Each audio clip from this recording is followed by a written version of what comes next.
It's alright, it's alright, it's alright, it's alright, alright. Bright lights bigger than. Oh, hello guys. What is going on? This is the Club with the Man 1993. Sorry about that. I don't know. I found that song by CeeLo Green, "Bright Lights, Bigger City," kind of catchy. Like the first time I, came across the 2011 SummerSlam match card. So, yeah, it's a pretty good jam. I like that song. But anyways, getting off track here. This is the 24th edition of my SummerSlam retro and review series. I have a couple more left before we finish up this review series. I keep saying. So SummerSlam 2011, as I mentioned at the end of 2010, I feel was one of the better SummerSlams of all time. After watching it again, it's not as good as I thought it was, but to me, it was still a pretty strong show, I thought. Definitely, I'd say close to top 5, if not definitely in the top 10. It's definitely one of the stronger SummerSlams, I feel. And also, it only has 6 matches. Like 2010 SummerSlam card only had 6 matches. Jeez, that is such a refresher compared to what we get now. 12, as I mentioned, we get 12 matches now. We haven't gone to the SummerSlam until 2015, 2016, where they're almost 4 hours long, or they are 4 hours long. I hear my mouth. Sorry about that. But anyway, so yeah, SummerSlam 2011 was still, I thought, a strong show. Not as good as I remembered it as I thought it was at first, but to me, it's still a strong one. It's definitely one of my more favorite SummerSlams to watch. We had some matches on this show that definitely seemed like they just were what they were, but I feel like they still had something to them that definitely drew my attention into them and made me think like, oh, this wasn't too bad to sit through. Instead of just feeling matches that could have easily happened on a pay like an episode of Raw or SmackDown or something like that. This was also right towards the end of the brand split, though, so it wasn't too long after this when it was Raw Super Show, where Raw and SmackDown, where the brand split was completely dropped, pretty much. So yeah, that happened there. Of course, Edge was gone at the time; he had just retired due to his neck injury, and a few others. But Edge did appear in this show. We'll talk about that a little bit later on. Sorry about that. Anyways, we're getting started here with SummerSlam 2011. It took place on August 14th, 2011, at, of course, the Staples Center in Los Angeles, California. We're still going to be there for about 3 more SummerSlams. Before we got started with the show, we had like an opening segment with The Miz coming out, and he starts talking about this whole conspiracy thing with the WWE and whatnot.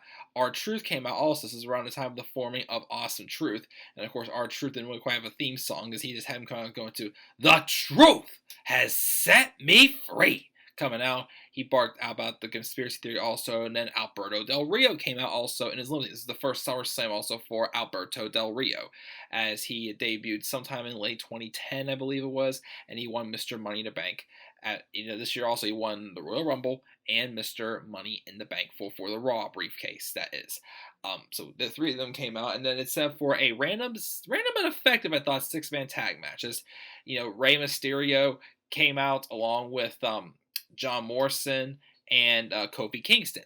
And they mentioned how the following night on Raw, Mysterio is going to be getting a rematch for the WWE Championship. He did briefly win the WWE Championship on Raw after CM Punk walked out on the walked out after he won the championship on the July 17th. Well, actually, I'm sorry, not edition of Raw, at 2011's Money in the Bank. It's another great pay-per-view. I highly recommend going back and checking out, as I have before too, and it's a very good pay-per-view, and I enjoy it.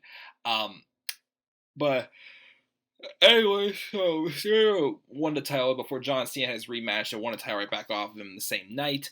And then that's when CM Punk returned. That's when he had 2 WWE champions. But anyways, the winner of the main event between Cena and Punk was going to face Mysterio at the following night on Raw in this rematch for the WWE Championship. This was pretty much just gets the upcoming power duo of the heels with the Awesome Truth, Miz, and R-Truth, which I think R-Truth, again, I've never been a big fan of R-Truth, but I'll give him credit that this run actually did look good for him. I wish I kind of would at least give R-Truth some type of a shot in this heel run again. Well, it's kind of late for that. The plug got pulled on it though because of he was suspended for violating the wellness policy, and that's what caused our Awesome Truth to break up, and for R-Truth to return a month later as a babyface, pretty much. But there was actually so much mileage left in that heel turn. in the heel run for R-Truth that he didn't need to turn face again. And of course, Del Rio being Mr. Money in the Bank. So I think it was at least, a good way to, having the upcoming like power duos between them and take off the popular baby face as well. It was also towards the end of John Morris's run with WWE also as well. And of course, Rey Mysterio, he got the pinfall victory in this solid 6-man tag match. Again, felt like at times it could have been just a match on Raw or whatnot, but I still thought it was a strong showing from all 6 of them. So it felt like a decent opener for SummerSlam, I shall say. So Rey Mysterio gets the pinfall win for the face team, and he just waits to see who his challenger will be for the following night on Raw. So we had that match, and then we had a backstage segment with CM Punk talking to John Laurinaitis. Yeah, that's right. My name is Mr. John Laurinaitis. I am the Executive Vice President of Talent Relations and the Interim General Manager for Raw and SmackDown Live, or Raw and SmackDown. Or that's right, he was the interim general manager for Raw. He eventually became the general manager for both Raw and SmackDown because of people power. Anyways, so he was backstage, and CM Punk had attacked him on Raw previously, so he asked for an apology.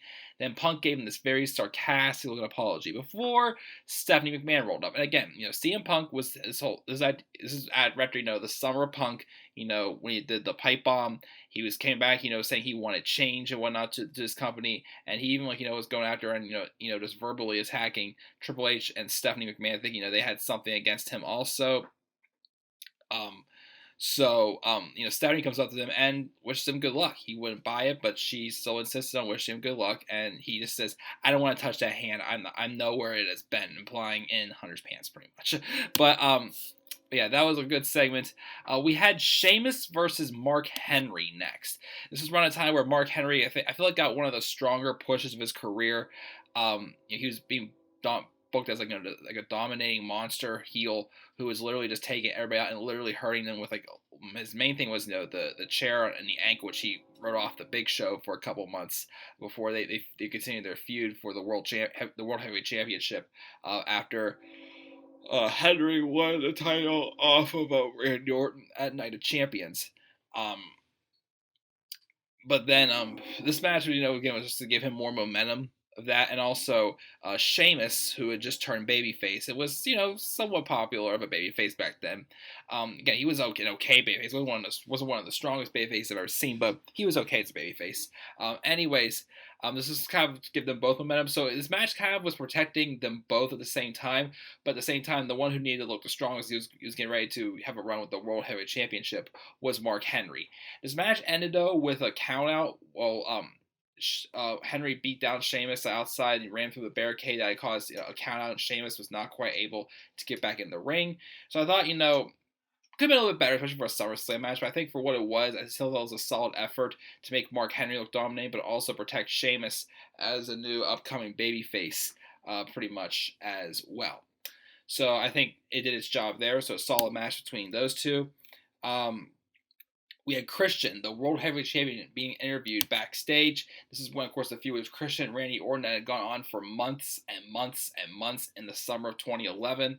Of course, this is when Edge had to retire and vacate the championship. He won the championship against Alberto Del Rio at Extreme Rules in a ladder match, even though he had some help from Edge. And he lost the championship 5 days later.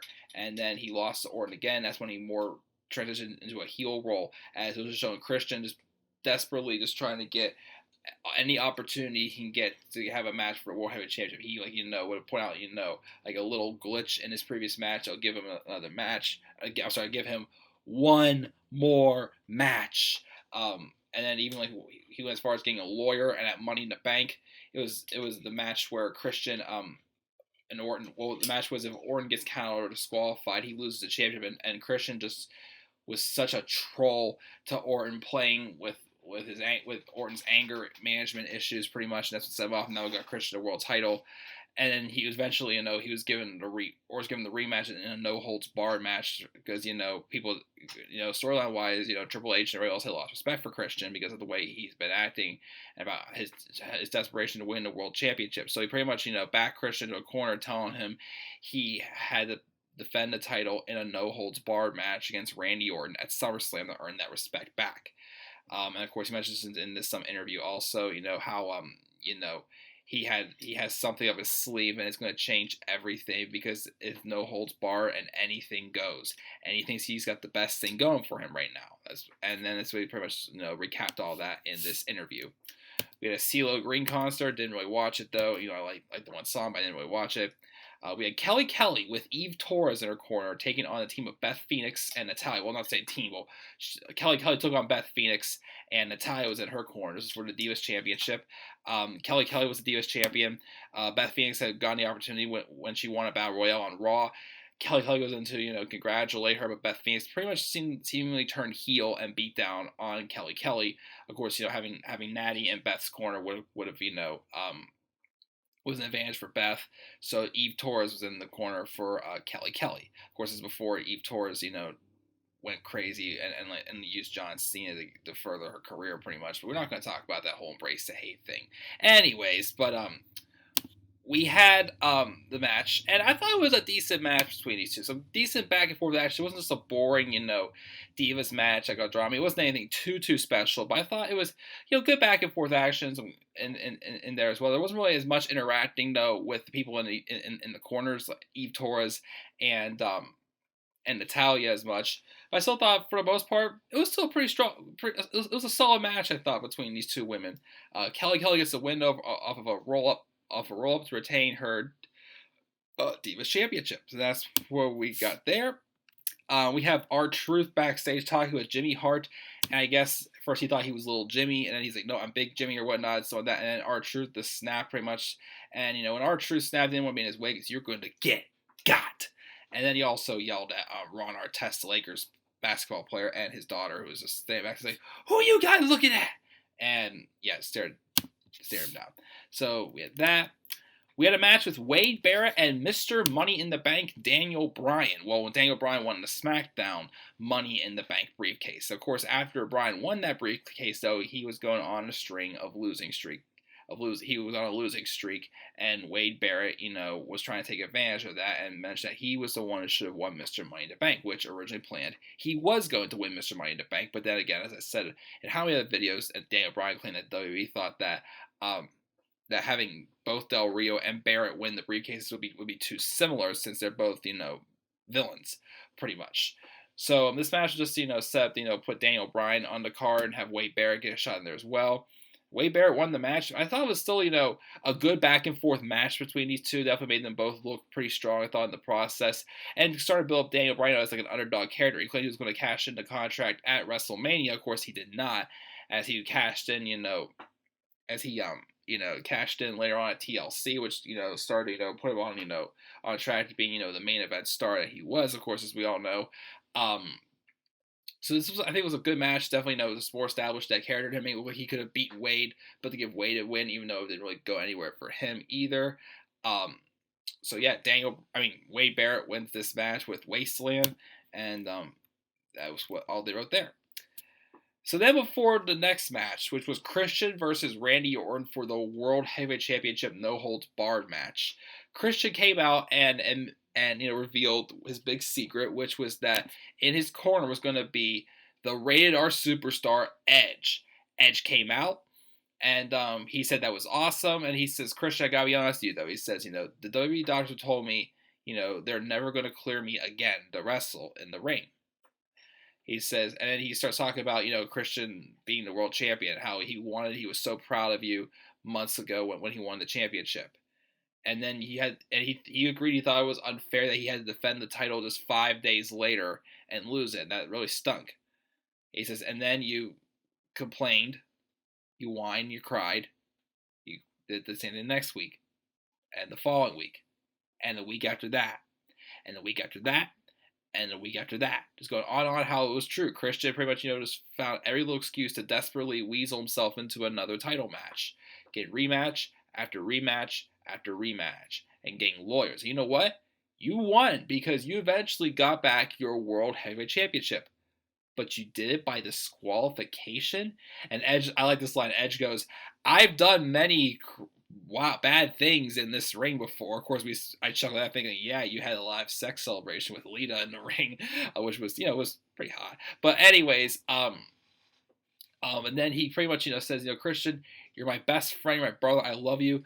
We've been friends for, I think they said they were friends for 27 years at this point. And he said, I love it. You got to hear this from me, so you're not going to listen to it from anybody else. He pretty much says that he didn't know that his best friend was a whining, crying little bitch. And he dropped the microphone and he left the ring pretty much saying, hey, I'm not doing this for you. And like Christian's like freaking out, like what? So it's like it seemed like Christian was doomed, even though I thought the match he still put on a good showing. Um, and then after Edge walked out came Orton, and Orton still kind of like that psycho character who when you made him mad he destroyed you. He came out with that little smirk on your face like you're all mine now. You have nowhere else to run, and the match told the story. Christian was trying to escape once with a world title, but it did not work. And any little loophole that Christian found, he tried to strike and take away and get Orton to be pinned and to beat Orton.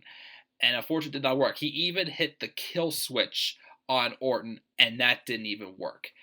And I just like how that story was told there, where Christian trying to weasel his way out, and that he pretty much had been like getting his way all these months, and finally he got back into a corner, and his plan B did not work at all. And then even though he got some offense, that Orton still gave him everything that he had coming for him, for all he had done to him for months pretty much. And the weapons were used very well. Tables were used, kendo sticks, garbage cans, a couple chair shots, I believe, and of course that finish also with Christian jumping off the second rope to hit like a crossbody on Orton. Orton hits an RKO with Christian like landing on the steel steps.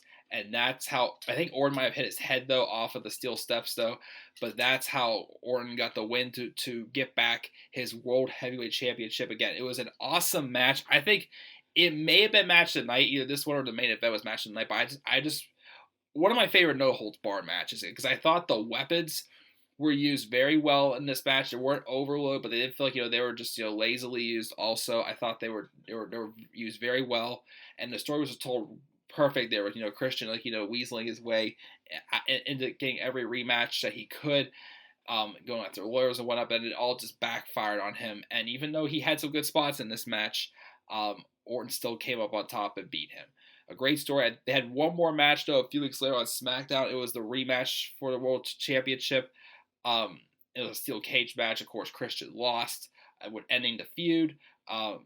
But yeah, great match by the two of them. Definitely, I feel one of my favorite Orton matches also as well, I gotta say. Orton wins the title off of Christian, and yep, that was that. Before the main event, we had a backstage sighting of Triple H talking to Stephanie McMahon right outside of his office. And then there also, I forgot to mention before, there also was a segment sometime earlier in the show where Stephanie came out of John Cena's locker room. Felt kind of pointless knowing that probably nothing really happened, but it was definitely an interesting thing to point out.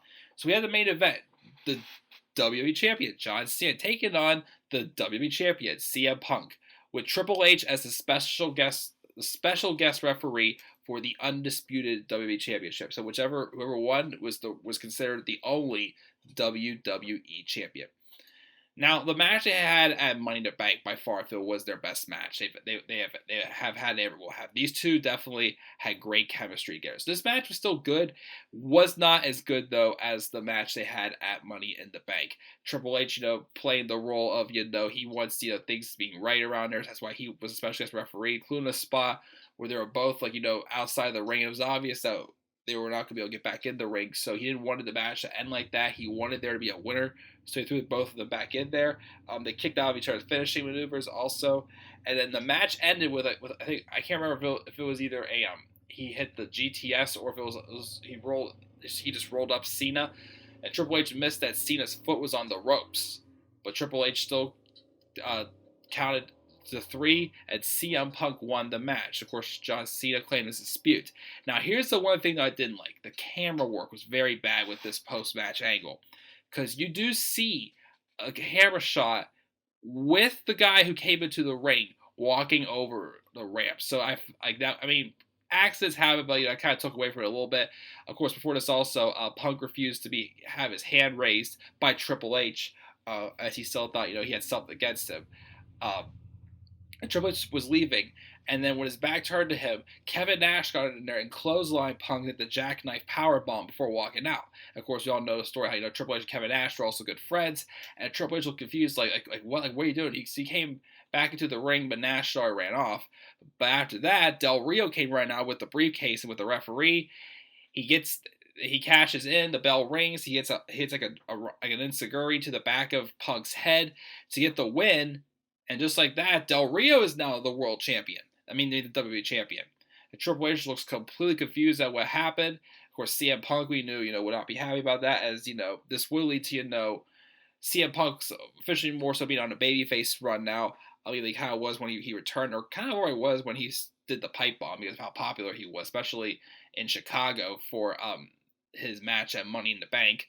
Of course, this led to what should have been a match between CM Punk and Kevin Nash, but I forgot her reasons why the match didn't happen. Instead, it was CM Punk versus Triple H, and it was literally WWE trying to stop all of Punk's momentum, and they tried shifting it all onto Triple H, which they got on Triple H, but they didn't bury Punk pretty much. Still, one of the more intriguing storylines I remember was, I can remember, even though all the membership not on Triple H, but I still thought the storyline was interesting, at least for what they did. But yeah, so first Punk won, but then Del Rio cashed in and became Mr. Money in the Bank thanks to Kevin Nash attacking him. And of course, Kevin Nash, we all knew that later on was doing John Laurinaitis' duty because John Laurinaitis wanted, the higher up position and whatnot. So, yep, that's it for SummerSlam 2011. Again, a strong show. They had matches on this card that, look on paper didn't look like it was anything too special, but I think they still, were solid and delivered. Of course, our two title matches, the World Heavyweight Championship, the holds bar match. Maybe, that went to the slight edge of the best matches of the night. And, of course, Cena and Punk was great also. Not as good as their match at Money in the Bank, but still a great match and an interesting angle to set up, what's further yet to come in the fall for 2011. So with that, I want to give SummerSlam 2011 a B+. B+ for SummerSlam 2011. What grade would you give SummerSlam 2011? Leave thoughts down in the comment section below. As always, sure to click my like and subscribe or comment on the channel. Follow me on Twitter at TheManAirBody3. And I'll see you next time for the next SummerSlam review, which will be SummerSlam 2012. So until then, guys, have a great day, and I'll see you guys all later. Peace out, everybody.